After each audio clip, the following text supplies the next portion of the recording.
Hello everyone, in this video I'm gonna show you how to unban your Telegram number. Before we get into it, make sure to like this video and subscribe to our channel. First thing you need to do is to open your Telegram application. Now, in order to unban this phone number, what you can actually do is to minimize this Telegram application.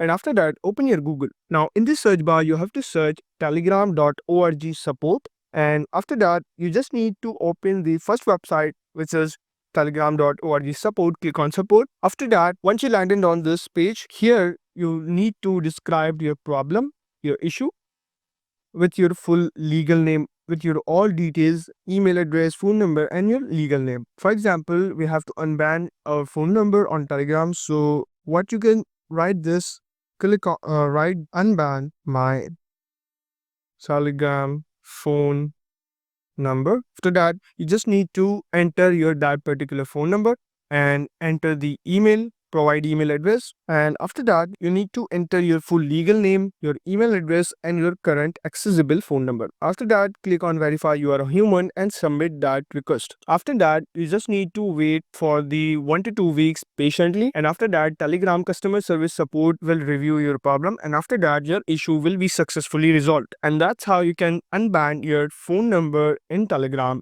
If this video helped you out, make sure to like this video and subscribe to our channel for more crypto related videos.